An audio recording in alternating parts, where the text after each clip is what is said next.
नमस्कार दोस्तों, कैसे हैं आप सभी। उम्मीद है आप सभी स्वस्थ होंगे, अच्छे होंगे और आपकी तैयारी बेहतर चल रही होगी। तो आ गए हैं हम फिर से अपनी क्लास लेकर रेलवे एनटीपीसी ग्रेजुएट लेवल की प्रीवियस ईयर क्वेश्चन पेपर की सीरीज को। तो ये हमारा जो है कि पेपर कब का है, ये 22 फरवरी 2021 में ये पेपर लिया गया था। रेलवे एनटीपीसी ग्रेजुएट लेवल का सीबीटी 1 का था ये, ठीक है। इसे आज हम सॉल्व करेंगे। देखिए, इस सीरीज को देखने से आपको एक आइडिया लगेगा कि प्रश्न किस लेवल का आ रहा है, किस चैप्टर से क्वेश्चन ज्यादा आ रहे हैं। एक प्रॉपर एनालिसिस होगी जिससे आपको एक आइडिया लग जाएगा उस प्रकार के क्वेश्चंस का। अगर इस वाले पेपर में ऐसे कॉन्सेप्ट के क्वेश्चंस आते हैं तो आप इजीली लगा पाएंगे। तो हम थोड़ा सा ध्यान रखेंगे पेपर लगाते समय कि स्पीड का। प्रश्न में देखिए, आपको जो है कि प्रॉपर टाइम में प्रश्न को कंप्लीट करना है और देखना है प्रश्न किस कॉन्सेप्ट से लगेगा, कैसे लगेगा। मेरे साथ आप भी प्रैक्टिस करते चलेंगे। समय बहुत कम है, जितना पेपर लगा लें उतना आपके लिए हेल्पफुल रहेगा। एक वीडियो से अगर एक दो क्वेश्चन के कॉन्सेप्ट भी आपके मैच करते हैं तो आपके मार्क्स इंप्रूव होंगे एग्जाम में, ये कंफर्म है। तो चलिए इस वीडियो को करते हैं स्टार्ट। 15-15 क्वेश्चन हम सेट वाइज करा रहे हैं। एक पेपर आपका हमने करा दिया है, ये दूसरा पेपर है आपका, प्रथम पाली का ये है। तो आइए प्रैक्टिस इसकी करते हैं। इसके 15 क्वेश्चन हो गए हैं, अगले 15 क्वेश्चन की प्रैक्टिस हम कर रहे हैं। प्लेलिस्ट में आप जाएंगे रेलवे एनटीपीसी ग्रेजुएट लेवल, उसमें सीक्वेंस से सारे वीडियोस आपको मिल जाएंगे।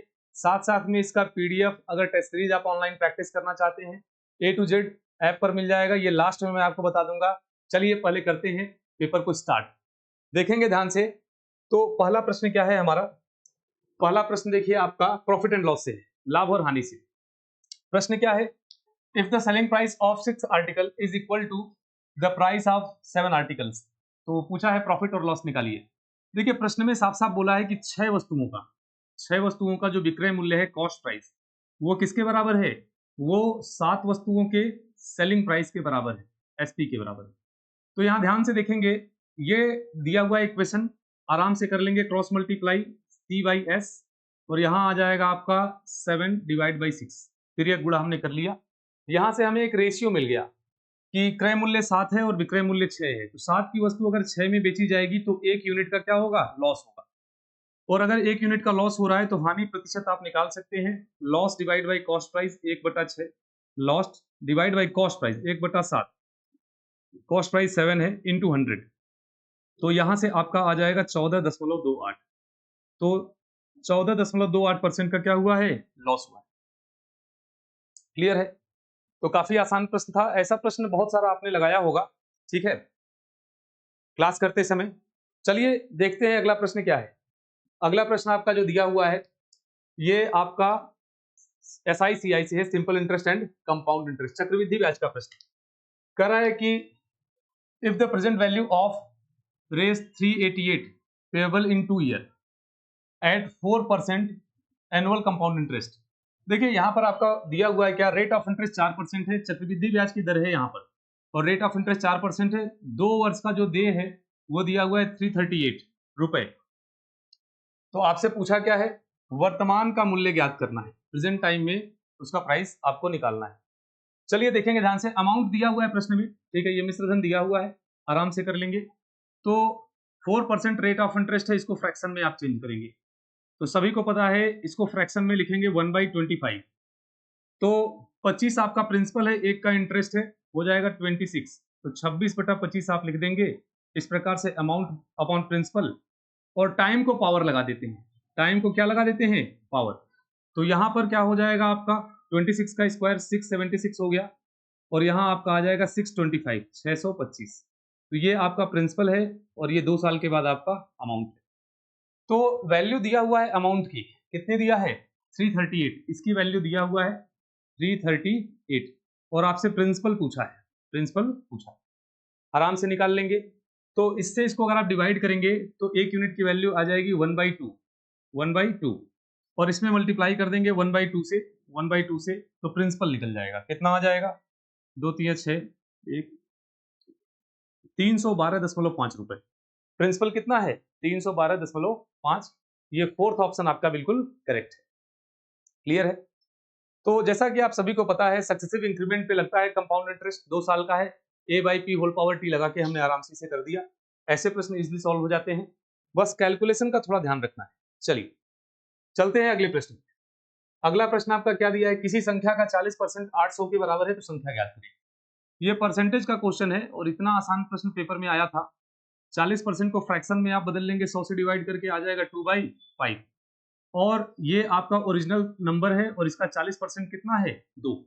तो ये 40% की वैल्यू दिया है, कह रहा है कि ये 800 के बराबर है तो 1 यूनिट की वैल्यू कितनी हो जाएगी 400। आपसे इसकी वैल्यू पूछा है, कह रहा है वो संख्या ज्ञात करें, तो 400 से गुणा कर देंगे कितना आ जाएगा 2000, तो वो संख्या कितनी है 2000, 2000 करेक्ट आंसर। तो इस प्रश्न का जो सही आंसर होगा वो होगा बी 2000।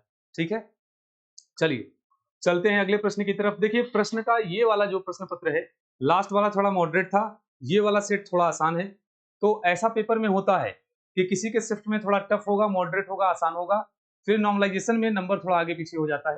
तो ये शिफ्ट पिछले वाले के कंपैरिजन में थोड़ी सी आसान है, क्वेश्चंस का लेवल थोड़ा डाउन है। ठीक है, लगभग क्वेश्चंस में हमने देखा 15 क्वेश्चन जो लास्ट में हमने लगाया उसमें भी और इसमें भी। देखेंगे ध्यान से अगला प्रश्न क्या है, दिया हुआ है, कह रहा है कि एक स्कूल में अपने छात्रों से शुल्क के रूप में 2601 रुपए एकत्र किए। ठीक है, अब कह रहा है कि प्रत्येक छात्र द्वारा भुगतान किए गए शुल्क की राशि और छात्रों की संख्या बराबर थी, तो स्कूल के छात्रों की संख्या बताएं। ध्यान से देखेंगे, यहां कह रहा है कि नंबर ऑफ स्टूडेंट जो है, छात्रों की संख्या और छात्रों से जो पैसे लिए गए हैं, ठीक है, उनका मान बराबर है। अगर x छात्र हैं तो पैसे भी x ही लिए गए हैं, ऐसा है। और इसको जब मल्टीप्लाई करेंगे तो टोटल अमाउंट आ जाएगा कितना 2601, क्योंकि जितने बच्चे हैं उतने ही पैसे लिए गए हैं, ऐसा बोला है। तो यहां से x का अगर मल्टीप्लाई कर दें तो हो जाएगा x स्क्वायर और इसकी वैल्यू कितनी आ गई 2601। तो हमें ये समझ में आ रहा है कि x की वैल्यू निकालने के लिए हमें स्क्वायर रूट निकालना है 2601 का। स्क्वायर रूट निकालना हमने आपको बताया है, ठीक है, काफी आसान है।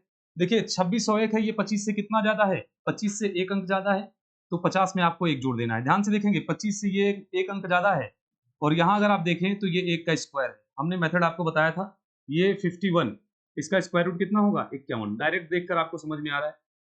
तो स्क्वायर रूट आप निकालना जानते हैं। हमने दो मेथड आपको बताया, एक तो डायरेक्ट आप देखकर बता सकते हैं ये इस रेंज में है, 25 से एक ज्यादा है 26, तो 50 में एक जोड़ देंगे और इसी एक का स्क्वायर बगल में। तो करेक्ट आंसर कौन सा होगा 51, 51 आपका बिल्कुल करेक्ट आंसर होगा। चलिए अच्छा, एक बार और देख लेंगे, स्क्वायर रूट अगर आ रहा है आपका, क्योंकि आपका सीआई में सक्सेसिव इंक्रीमेंट जहां लगता है स्क्वायर रूट आता है, इस मेथड से भी आप कर सकते हैं। लास्ट डिजिट आप देखेंगे यहाँ पर 1 है तो 1 का स्क्वायर होगा या 9 का स्क्वायर होगा, दो डिजिट लास्ट में काट देंगे, बचा आपका 26, 26 किसका स्क्वायर है 5 का। तो 51 और 59 में एक आंसर आपका करेक्ट हो सकता है। देखिए 25 और 26 में एक का डिफरेंस है, ठीक है, तो छोटा वाला आंसर आपका करेक्ट होगा। ये मेथड भी हमने आपको बताया था। अगर स्क्वायर में आपको दिक्कत है तो वीडियो एक बार देख लेंगे, स्क्वायर रूट की अलग से हमने डाली। फिलहाल मैं ये मान के चल रहा हूं कि आपने अगर तैयारी की है तो छोटे कैलकुलेशंस में आपको दिक्कत नहीं होगी। चलिए बढ़ते हैं अगले प्रश्न की तरफ। तो इस प्रश्न का आंसर कौन सा सही है, बच्चों की संख्या कितनी है 51, x की वैल्यू 51 आ गई, संख्या पूछा है तो ये हो जाएगा 51। बढ़ते हैं अगले प्रश्न की तरफ। चलिए तो देखेंगे ध्यान से अगला प्रश्न क्या है, ये दिया हुआ है आपका, if y is equal to 5 then find out the value of, देखिए इसकी वैल्यू निकालनी है 10y और दिया हुआ है स्क्वायर रूट में y क्यूब। कोई दिक्कत नहीं है, आराम से निकाल लेंगे। हमें जब y की वैल्यू पता है तो बस पुट करना है, y जहां जहां है वहां रख देंगे 5, यहाँ आ गया 5, यहाँ आ जाएगा 5 का क्यूब, 5 का क्यूब और यहाँ आ जाएगा 5 का स्क्वायर। तो अगर हम ध्यान से देखें तो यहाँ पर आ गया 10 इंटू 5 15, बाहर 50 आ गया और स्क्वायर रूट के अंदर अगर हम देखें तो 5 का क्यूब है, हो जाएगा 125, 125 और ये हो जाएगा आपका 25, 25। तो 125 से आप 25 को घटा देंगे कितना आएगा 100, और जो 100 है इसका वर्गमूल आ जाएगा 10, तो यहाँ बन जाएगा 500। 10 का मल्टीप्लाई कर देंगे तो इसकी वैल्यू कितनी आएगी 500। ये इक्वेशन जो है इसका आंसर करेक्ट होगा बी 500। क्लियर है, चलिए बढ़ते हैं अगले प्रश्न की तरफ। क्या है, ये एक रीजनिंग का क्वेश्चन बीच में आ गया है, कोई बात नहीं, आराम से लगा लेंगे। कह रहा है दी गई आकृति में कितने वर्ग है, इस प्रकार से आकृति दिया हुआ है, कह रहा है कितने वर्ग है। आपको पता है कि अगर स्क्वायर टाइप में रो और कॉलम बराबर हो तो डायरेक्ट मेथड हम क्या लगाते हैं, आपने रीजनिंग पढ़ा होगा फिगर काउंटिंग का। तो यहाँ पर देखिए 1 2 3 और 4, 4 रो इधर है और 1 2 3 और 4, 4 कॉलम इधर है। इसको हम डायरेक्ट निकाल लेंगे नंबर ऑफ कितने स्क्वायर हैं, 1 का स्क्वायर प्लस 2 का स्क्वायर प्लस 3 का स्क्वायर प्लस 4 का स्क्वायर। तो यहाँ से हम काउंट कर लेंगे, 1 का स्क्वायर 1 आ जाएगा, ये 4 आ जाएगा, ये 9 है और ये 16 है। इसको आप जोड़ लेंगे तो 16 9 25 और 5 30, कुल कितने इसमें स्क्वायर हैं, कुल जो है वो 30 स्क्वायर है। काउंट कर लेंगे कुल कितने स्क्वायर हैं, 30। तो करेक्ट आंसर आपका होगा 30, बी ऑप्शन आपका करेक्ट है। क्लियर है? तो हम क्या करते हैं, रो कॉलम जब बराबर होता है तो डायरेक्ट हम इस प्रकार से क्या करते हैं, उनका स्क्वायर कर लेते हैं। 1 का स्क्वायर, 2 का, 3 का और 4 का स्क्वायर करेंगे, डायरेक्ट आपका नंबर ऑफ स्क्वायर्स कितने हैं निकल जाएंगे। ठीक है, चलिए बढ़ते हैं अगले प्रश्न की तरफ। यहाँ देखिए क्या दिया हुआ है, कह रहा है दो संख्याओं का अंतर 14 है और उनके वर्गों का अंतर 56 है, संख्या ज्ञात करें। बहुत ही शानदार क्वेश्चन है और आसान भी है। कह रहा है कि दो संख्याओं का अंतर, चलिए संख्या एक्स वाई हमने मान ली तो इसका अंतर दिया हुआ है 14 और इसके स्क्वायर का अंतर दिया है, वर्गों का अंतर X square minus Y square, ये कितना है 56। तो यहाँ से आप सॉल्व कर सकते हैं, इसको ब्रेक कर देंगे अलजेब्रा के फॉर्मूले पर। एक ब्रैकेट में a प्लस बी, दूसरे ब्रैकेट में a माइनस बी, तो a माइनस बी और a प्लस बी पे ये ब्रेक हो जाएगा तो x minus y x plus y आ जाएगा, इसकी वैल्यू 56 आ गई। x माइनस वाई की वैल्यू आपको पता है 14 है और ये 14 से कट जाएगा 4 बार में। क्लियर है?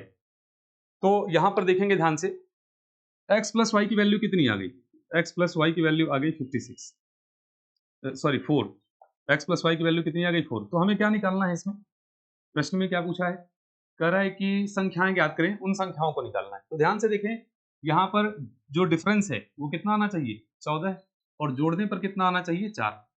तो यहाँ पर देखेंगे कौन सा है जिसको जोड़ने पर 4 आ रहा है, यहाँ जोड़ेंगे तो 4 आएगा, हाँ आएगा, और डिफरेंस 14 आएगा, इसका नहीं आएगा, इसका डिफरेंस हाँ 14 आएगा। पहला ऑप्शन करेक्ट है, पहला ऑप्शन आपका करेक्ट है। बिल्कुल साफ दिख रहा है कि अगर आप अंतर लेंगे तो जुड़ जाएगा, डिफरेंट साइन है 14 आ जाएगा, और अगर जोड़ेंगे तो आपका प्लस 4 आएगा, पहला करेक्ट। बढ़ते हैं अगले प्रश्न की तरफ। ठीक है, तो देखेंगे अगला प्रश्न क्या है, यहां दिया हुआ है भिन्न 15/9 के अंश और हर दोनों में से कौन सी संख्या घटाई जानी चाहिए ताकि प्राप्त संख्या का परिमाण 3/4 के बराबर। तो ध्यान से देखेंगे, ऐसे क्वेश्चंस को आप डायरेक्ट इस प्रकार से कर लिया करें, 15 ऑप्शन से ही 15 और 9 दिया है और कह रहा है कि इसको घटाने के बाद 3 और 4 आना चाहिए। तो देखेंगे ध्यान से, पहले 5 को देखेंगे, 5 को अगर 15 से घटाएंगे तो 10 आएगा, 10 3 का मल्टीपल है नहीं है, ये गलत होगी। जब 9 को आप घटाएंगे 15 से, 9 को 15 से घटाएंगे तो कितना आ जाएगा आपका, 9 को 15 से 6 आ जाएगा, 6 3 का मल्टीपल है, तो चांस बन सकता है। और यहाँ घटाएंगे तो ये 4, देखिए 19 को 9 से घटाएंगे 10 आ जाएगा, ये 4 का मल्टीपल है नहीं है, ये गया। इसी प्रकार से 6 को आप चेक करेंगे तो 6 को घटाएंगे अगर 15 से तो 9 आएगा, 3 का मल्टीपल है। और फिर जब 19 से घटाएंगे तो कितना आ जाएगा 13, 13 4 का मल्टीपल है नहीं, ये भी गया। अब 3 को चेक कर लेंगे, अगर 15 में से आप 3 घटाएंगे तो कितना आ जाएगा 12, 3 का मल्टीपल है। और यहाँ पर देखिए 19 में से अगर 3 घटाएंगे तो क्या आ जाएगा 16, 16 4 का मल्टीपल है। तो आपका करेक्ट आंसर कौन सा होगा, डी। तो इस प्रकार से डायरेक्ट आप ऑप्शन से कर सकते हैं। ठीक है, अब आप 3 पुट करके यहाँ चेक कर सकते हैं, बिल्कुल 3:4 आपका आएगा, मल्टीपल सीधे सीधे दिख रहा है यहाँ पर। ठीक है, चलिए बढ़ते हैं अगले प्रश्न की तरफ। तो अगला प्रश्न क्या है, अगला प्रश्न दिया हुआ है हमारा, आंकड़े 2 5 4 1 8 का माध्य ज्ञात करना है। क्या ज्ञात करना है, माध्य। तो देखिए माध्य मतलब एवरेज होता है, आराम से आप निकाल सकते हैं, सभी को एवरेज निकालने आता होगा, sum of all numbers divide by total number. तो कुल संख्याओं को जोड़ लेंगे, 2 और 5 7, 7 4 11, 11 और 1 12, 12 8 20, टोटल योग आ गया 20। और कितनी संख्याएं हैं, 1 2 3 4 5, तो 5 से आप डिवाइड कर देंगे, 5 चौके 20, माध्य कितना आ जाएगा 4। ये आपका मीन है, मीन कितना है 4। मीन और एवरेज बात एक ही होती है, तो इसका माध्य पूछा था, बी ऑप्शन आपका करेक्ट होगा। ठीक है, चलिए बढ़ते हैं अगले प्रश्न की तरफ। आसान क्वेश्चंस हैं, बहुत ज्यादा एक्सप्लेन करने वाली बात नहीं है, आप उम्मीद है लगा रहे होंगे सारे प्रश्न हमारे साथ। चलिए देखेंगे अगला प्रश्न क्या दिया हुआ है। तो यहाँ कह रहा है कि उस संख्या का चयन कीजिए जो पहले समीकरण को प्रदर्शित संबंध के आधार पर दूसरे समीकरण के प्रश्न चिन्ह के स्थान पर आ सकती है। ध्यान से देखेंगे, एक रिलेशन दिया हुआ है, यहाँ ए दिया है, ए के ऊपर एक सर्कल बनाया है, बी के ऊपर 2 सर्कल है, बी के ऊपर यहाँ 2 सर्कल है, और सी जो है, सी के ऊपर आपका दिया हुआ है जो है 3 सर्कल। तो देखिए जितने सर्कल हैं उसमें एक जोड़कर यहाँ पर पावर लगाया जा रहा है, ये सीक्वेंस है। ए के ऊपर एक सर्कल है तो 2 पावर लगा है, यहाँ 2 सर्कल है तो 3 पावर लगा है। तो कह रहा है कि इस फिगर की फिर वैल्यू बताएं। तो ध्यान से देखेंगे 6 के ऊपर 2 सर्कल हैं, तो 2 में 1 जोड़कर पावर 3 लगा देंगे। यहाँ देखिए 3 के ऊपर कितने सर्कल हैं, 1 2 3, तो 3 के ऊपर पावर लगा देंगे 4। और उसी प्रकार से 2 के ऊपर कितने सर्कल हैं, 1 2 3 4, तो यहाँ 5 लगा देंगे, 2 पे पावर 5, बस इसी को जोड़ लेना है। तो ये जो दिया हुआ है इसी समीकरण के आधार पर इसको करना था। तो फिगर से हम समझ लेंगे, जब 2 सर्कल हैं, यहाँ पर जब 1 सर्कल है तो फिर क्या है, 2 पावर लगा है, 2 सर्कल है तो 3 पावर लगा है, और यहाँ 3 सर्कल है, ये थोड़ा सा मिस्टेक हो गया है, ठीक है, डायग्राम में, तो वहाँ 4 पावर लगा है। तो इसमें क्या होगा, जितने सर्कल हैं उससे एक ज्यादा पावर लगाना है संख्या पर, इसे कैलकुलेट कर लेंगे। 6 का क्यूब कितना हो जाएगा, 216, 3 का क्यूब कितना हो जाएगा, 81, और 2 का क्यूब 32, 32।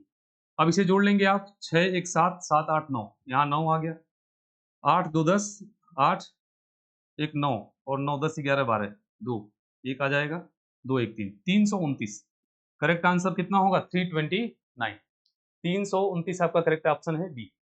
तो देखिए फिगर वाले क्वेश्चंस में थोड़ा सा कभी कभी दिक्कत हो जाती है फिगर ड्रॉ करने में, कोई दिक्कत नहीं है, आप समझ लेंगे। हमने आपको बता दिया है कि ये जो प्रश्न आया था आपका कैसा था, कि जितना सर्कल बनाया था उससे एक ज्यादा पावर लगाया था, इस प्रकार से, और इसी बेस पर हमें इसका आंसर निकालना था। 329 आपका करेक्ट आंसर होगा। चलिए बढ़ते हैं अगले प्रश्न की तरफ। यहाँ क्या दिया हुआ है, कह रहा है कि n और n+1 का महत्तम समापन HCF ज्ञात कीजिए। अब ध्यान से देखेंगे, कोई भी संख्या अगर सीक्वेंस में है इस प्रकार से, n और n+1 के फॉर्मेट में है, तो इसका HCF हमेशा 1 आता है। हमेशा क्या आता है, 1 आता है, कुछ इसमें कॉमन नहीं आएगा। जैसे मान लेते हैं n की वैल्यू आप 5 ले लें और 5 में 1 जोड़ेंगे 6, तो 5 और 6 में कुछ कॉमन आ सकता है क्या, नहीं, तो आएगा 1। रीजन ये है कि जो कॉन्जिक्यूटिव नंबर्स होते हैं, लगातार संख्याएं होती है, एक आपका ऑड होगा, एक इवन होगा। विषम संख्या में 1 जोड़ेंगे तो सम बन जाएगा, और सम में 1 जोड़ेंगे तो विषम बन जाएगा, तो इसमें कुछ कॉमन नहीं निकल पाएगा, ठीक है। तो यहाँ पर इसका HCF कितना आएगा, 1। चलिए बढ़ते हैं अगले प्रश्न की तरफ। काफी सिंपल क्वेश्चन था, ठीक है, क्वेश्चन नंबर डी, ऑप्शन इसका डी करेक्ट है। अगला प्रश्न देखते हैं क्या दिया है, वह छोटी से छोटी संख्या ज्ञात करें जो 12 15 18 से पूर्णतः विभाजित है। ये देखिए एलसीएम निकालना होगा आपका, टोटली डिविजिबल बोला है, ठीक है, तो एलसीएम निकालेंगे, वो संख्या मिल जाएगी छोटी से छोटी जो इनसे पूर्णतः डिविजिबल है, तो आराम से निकाल लेंगे। आप सभी को पता है 12 कितना हो जाएगा, 3 चौके 12, तो 3 2 का स्क्वायर, 15 क्या होगा, 3 5 15, 3 पे पावर 1, 5 पे पावर 1, 18 आपका हो जाएगा 2 9 18, 2 इंटू 3 का स्क्वायर। तो यहाँ से अगर हम ध्यान से देखें तो जितने भी हमारे यहाँ फैक्टर्स आ रहे हैं, जैसे 2 है, 2 पर हाईएस्ट पावर कितना है, 2, इसके बाद 3 लेंगे, 3 पर हाईएस्ट पावर कितना है, 2, फिर 5 लेंगे, 5 पे हाईएस्ट पावर है 1, इसका मल्टीप्लाई कर देंगे 4 9 और 5, 5 चौके 20, 9 दूना 18, 180 आएगा। कितना आ जाएगा, 180। तो 180 वो सबसे छोटी संख्या है जो इन सबसे पूर्णतः डिविजिबल होगी। क्लियर है। तो ऐसा प्रश्न आपने बहुत सारा लगाया होगा, बहुत बेसिक क्वेश्चन है एलसीएम एचसीएफ का, ठीक है। लास्ट वाले में आपने देखा था जो 15 क्वेश्चन हमने लगाया था, उसमें एक बढ़िया क्वेश्चन आया था इसका, कि डिविजिबल होने के बाद 5 और 4 रिमाइंडर बचे, इस प्रकार से दिया हुआ। तो ऐसे भी प्रश्न आपको देखने को मिलेंगे पेपर में। अगला प्रश्न देखिए क्या है, यहाँ दिया हुआ है क्या, ये प्रश्न जो दिया है कह रहा है एक्सप्रेस द डेसिमल नंबर, यहाँ पर ऐसे बार लगा हुआ है, इसको आपको किस में निकालना है, इसको आपको फ्रैक्शन में निकालना है। मतलब यहाँ पर आपका ये प्रश्न इस प्रकार से है, फ्रैक्शन का क्वेश्चन है, 3.127 और 7 पे लगा है बार, और कह रहा है कि इसको आप फ्रैक्शन में निकालिए। तो आप सभी को पता है फ्रैक्शन में निकालने का तरीका क्या है, हमने कराया हुआ है क्लास में ऐसे क्वेश्चन बहुत सारे। जब डेसिमल हमने कराया था तो डेसिमल में इसका एडिशन मल्टीप्लिकेशन डिवीजन सब हमने कराया था, प्रॉपर फ्रैक्शन में चेंज करना। तो देखेंगे 3 को अलग कर लेंगे और यहाँ पर 0.127 को अलग करेंगे और 7 पे बार लगाए, तो इसको आप फ्रैक्शन में पहले चेंज कर देंगे। तो फ्रैक्शन में ये कैसे चेंज होगा, लिखेंगे 127 और माइनस करते हैं, सब्ट्रैक्ट करते हैं जो दशमलव और बार के बीच में संख्याएं होती हैं, यहाँ 12 को आप माइनस कर देंगे, ठीक है। उसके बाद डिवाइड बाई में एक संख्या पे बार है तो एक बार 9 लिखेंगे, जितनी संख्याओं पे बार लगा होता है उतनी बार 9 लिखते हैं। और डेसिमल दशमलव और बार के बीच में कितने अंक हैं, 2 अंक हैं, 2 गैप है, 2 अंक है, तो 2 बार 0 लगाएंगे।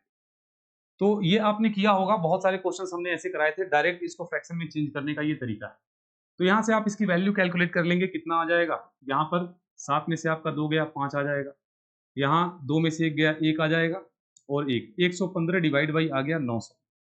इसको और सिंप्लीफाई कर सकते हैं, 5 से डिवाइड हो रहा है, 5 से काट देंगे, 5 दूना 10, 5 तिया 15, 5 से कट जाएगा, 5 एकम 5, 5 बटे 40, 0, 180 आ गया। अब कैलकुलेट कर लेंगे यहाँ पर एलसीएम लेकर, 23 बटा 180 आया है और यहाँ पर कितना है 3, तो एलसीएम लेंगे यहाँ पर, प्रॉपर फ्रैक्शन आपको मिल जाएगा 180, ठीक है, और 3 से गुणा कर देंगे, 0, 8 त्रिक 24, 4 2 5, 540 और प्लस में 23 है, तो वैल्यू कितनी आ गई 3, 2 और 4 कितना आ गया 6, 563 डिवाइड बाई 180, ये इसका करेक्ट आपका फ्रैक्शन होगा। 563 डिवाइड बाई 180, तो 563 डिवाइड बाई 180, बी ऑप्शन आपका करेक्ट है। क्लियर है? चलिए बढ़ते हैं अगले प्रश्न की तरफ। तो फ्रैक्शन डेसिमल से पिछले सेट में भी एक क्वेश्चन ऐसा आया था जो बार दिया हुआ था, तो ये प्रश्न हमारे लिए इंपॉर्टेंट हो जाता है। जो क्वेश्चन ज्यादा सेट में बार बार रिपीट कर रहे हैं वो ज्यादा इंपॉर्टेंट है, ठीक है। चलिए आगे देखेंगे। कह रहा है कि पाइप एक टैंक को 6 घंटे में खाली कर सकता है। अच्छा, 6 घंटे में दिया हुआ है, खाली कर सकता है, माइनस में लिख देंगे।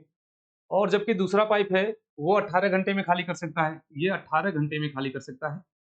तो कह रहा है दोनों पाइप एक साथ खोल दिए जाएं तो पूरा टैंक कितने समय में खाली होगा, ठीक है, खाली होने में कितना समय लगेगा। एलसीएम ले लेंगे, कितना आ जाएगा 18, ये टोटल हमारा टैंक की क्षमता हो गई। इफिशियंसी निकाल लेंगे तो इसकी इफिशियंसी आ जाएगी 3 और इसकी 1, तो -3 और -1 आप लिख लेंगे। टोटल तो दोनों एक साथ अगर चलेंगे तो 3 और 1 4, 4 के हिसाब से टैंक को खाली करेंगे, 4 के हिसाब से टैंक को क्या करेंगे, खाली करेंगे। तो टाइम निकाल लेंगे आप, वर्क अपॉन एफिशिएंसी, वर्क 18 है और एफिशिएंसी 4 है, तो यहाँ से आप कैलकुलेट कर लेंगे, आ जाएगा आपका 9/2, 4.5, तो 4.5, ठीक है, 4.5 आवर में दोनों मिलकर टंकी को खाली कर देंगे। क्लियर है? तो करेक्ट आंसर कौन सा है, 4। चलिए बढ़ते हैं अगले प्रश्न की तरफ। अगला प्रश्न क्या दिया हुआ है? अगला प्रश्न आपका दिया है कि निम्नलिखित आंकड़ों में से आंकड़ों की माध्यिका और बहुलक ज्ञात करें। देखिए, माध्यिका निकालनी है मतलब एवरेज निकालना है, और बहुलक का मतलब सबसे ज्यादा बार कौन सी संख्या आई है, सबसे ज्यादा बार कौन सी संख्या आई है। तो माध्यिका आप आराम से निकाल सकते हैं, जोड़कर पहले एवरेज निकाल लेंगे, वही आपका माध्य। 3 2 5 5 10 7 17, 17 18 19, 19 और 3 19, 20 21 22, 22 और 3 25, 25 5 30, 30 7 27 और 27 और 9 36, तो टोटल आपका 36 आ गया। और कितने नंबर्स हैं, 1 2 3 4 5 6 7 8 9 10, 10 नंबर्स हैं, 1 2 3 4 5 6 7 8 9 और 10, टोटल 10 नंबर है। तो यहाँ से कैलकुलेट करेंगे, आपकी जो माध्यिका आ गई वो आ गई 3.6। एक मिनट, मॉड पूछा है, मीडियन एंड मॉड। यहाँ माध्य नहीं पूछा है, क्या पूछा है, माध्यिका पूछा है और बहुलक पूछा है। तो यहाँ पर देखिए माध्यिका पूछा है और बहुलक पूछा है। यहाँ पर हमने गलती से निकाल दिया, क्या हमने निकाल दिया माध्य, ये एवरेज निकाल दिया, ये पूछा ही नहीं है। एक बार ध्यान से देखेंगे, इसमें माध्य नहीं पूछा है, माध्यिका पूछा है। मीडियन, मीडियन कैसे निकलता है, बढ़ते क्रम में संख्याओं को लिख देंगे। जैसे 2 कितनी बार आया है, 2 है, फिर क्या है 2, 2 बार रिपीट हुआ है। 3 आपका 3 बार आया है, 3 को लिख देंगे, फिर 1 2 और 3, 3 बार लिख देंगे। इसके बाद 4 है नहीं, 5 2 बार आया है, फिर 5 को 2 बार लिखेंगे, इस प्रकार से 5 को 2 बार लिख लेंगे। इसके बाद फिर 5 के बाद देखिए 7 दिया हुआ है, 7, 7 आपका 2 बार आया है, 7 को ऐसे 2 बार लिख लेंगे और लास्ट में 9। अब देखेंगे ध्यान से माध्यिका कैसे निकलती है। जो मध्य पद होता है उसी को हम माध्यिका बोलते हैं। बढ़ते क्रम में संख्याओं को लिख लेंगे, मध्य पद जो आएगा वही हमारी क्या होगी, माध्यिका होगी। तो यहाँ पर पदों की संख्या कितनी है, 10, तो मध्य पद कौन सा होगा, n+1/2 कर लेते हैं, n+1/2, तो यहाँ पर आ जाएगा 10 + 1 11, 5.5। तो इस केस में हम कहेंगे दो मध्य पद है इस सीरीज में, 5वां और 6वां। तो 5वें स्थान पर कौन सा पद है, पहला दूसरा तीसरा चौथा पांचवा, 5वां ये है और 6वां ये, इसी का आप एवरेज ले लेंगे, ये मध्य पद है, इसी का एवरेज लेंगे, 3 और 5 जोड़ लेंगे, 8, 8/2। तो ये आपका जो 4 आ रहा है ये क्या है, ये माध्यिका है। माध्यिका कितनी है, 4। और आगे अगर देखें तो पूछा है बहुलक। बहुलक मतलब ज्यादा बार कौन सी संख्या रिपीट की है, 3 बार बार रिपीट किया है। सबसे ज्यादा बार कौन रिपीट किया है, 3, तो बहुलक 3 होगा। तो प्रश्न का जो करेक्ट आंसर होगा 4 और 3, ठीक है। माध्यिका कितनी है, देखिए माध्य पूछा नहीं था, वो गलती से हमने निकाल दिया, माध्यिका पूछी थी। तो माध्यिका कैसे निकलती है, बढ़ते क्रम में संख्याओं को लिख दें, जो मध्य पद है उसको देख लें, मध्य पद का आप औसत निकाल देंगे, ये आपकी माध्यिका आ जाएगी। और बहुलक का मतलब क्या है, संख्या जो बार बार रिपीट हो रही है, सबसे ज्यादा बार, ठीक है। चलिए बढ़ते हैं अगले प्रश्न की तरफ डियर। देखिए ये चार्ट का क्वेश्चन है आपका, ठीक है। क्या दिया हुआ है, करा निम्नलिखित पाई चार्ट में राज के परिवार द्वारा विभिन्न मदों पर किए गए मासिक व्यय, एक्सपेंस दिया हुआ है एक फैमिली का, और पूछ क्या रहा है इसमें, कह रहा है कि फूड पर, भोजन पर और कपड़ों पर किए गए व्यय का परसेंटेज बताना है। बहुत बढ़िया। तो देखिए यहाँ पर जो क्लोथ पर खर्च हुआ है वो कितना परसेंट है, वो 10% है। कपड़े पर 10% खर्च हुआ है और फूड पर कितना हुआ है 36। तो इन्हीं का कुल पूछा है, दोनों का जोड़कर बता देंगे, ठीक है। कह रहा है प्रश्न में भोजन पर किया गया व्यय और कपड़े पर किए गए व्यय का परसेंटेज बताना है। तो परसेंटेज में डाटा दिया है, बस जोड़ देंगे, 36 में 10 जोड़ देंगे, 46, 46% आपका करेक्ट आंसर। तो इतना आसान प्रश्न है, आप बिलीव नहीं करेंगे, ऐसा भी सेट आया हुआ है, लेकिन नॉर्मलाइजेशन में ऐसे शिफ्ट का जो है कि नंबर कम हो जाता है, ज्यादा कम हो जाता है, क्योंकि बहुत ज्यादा आसान पेपर है। लास्ट वाला आपने देखा था, उससे अगर इसको कंपेयर करें तो ये काफी आसान है। पिछला वाला मॉडरेट से थोड़ा ऊपर था, ठीक है। तो अगर ऐसा शिफ्ट आ गया तो आपको बहुत जल्दी जल्दी प्रश्न को सही करके आगे बढ़ जाना है, ठीक है। इसमें थोड़ा लॉस भी होता है नॉर्मलाइजेशन में, ठीक है, क्योंकि कई शिफ्ट में पेपर होना है। चलिए बढ़ते हैं अगले प्रश्न की तरफ। चलिए ये समाप्त हो गया, आपका 15 क्वेश्चन था, ये ओवर हो गया। तो यहाँ पर आपने देखा लास्ट क्लास में हमने 15 क्वेश्चन कराए थे इस शिफ्ट के, ये आपका 22 फरवरी 2021 की प्रथम पाली का पेपर है। आज ये कंप्लीट हो गया। अगर पहला आपने नहीं देखा है पेपर तो उसे भी देख लेंगे, ठीक है। इसके बाद हम अगला पेपर फिर लगवाएंगे नेक्स्ट शिफ्ट का। चलिए मिलते हैं तब तक अगली वीडियो में। यहाँ एक चीज और देख लेंगे आप, अगर आपको इसका पीडीएफ चाहिए, ठीक है, पीडीएफ नोट्स चाहिए जो हम करा रहे हैं रिवीजन करने के लिए, आप टेस्ट सीरीज लगाना चाहते हैं, प्रैक्टिस सेट चाहते हैं, मिल जाए, प्रीवियस ईयर क्वेश्चन पेपर मिल जाए, तो आप जो है कि प्ले स्टोर से विजन क्लासेस गोरखपुर आप डालेंगे, टॉप पर जो ऐप आएगा उसको डाउनलोड कर लें। उस ऐप से आपको सब कुछ, एक फ्री मटेरियल करके सेक्शन होगा, उसमें आप जाएंगे, सब मिल जाएगा, वीडियो लेक्चर आपको मिल जाएगा सीक्वेंस से। हमने उसमें टॉपिक वाइज चीजों को पढ़ाया भी है। अभी फिलहाल समय बहुत कम है रेलवे एनटीपीसी के लिए, केवल आप पीवाईक्यू देखें तो ज्यादा बेटर है, ठीक है, और इसके साथ साथ आप ये सब लाभ उठा सकते हैं। चलिए मिलते हैं अगली वीडियो में, तब तक के लिए जय हिंद, जय भारत।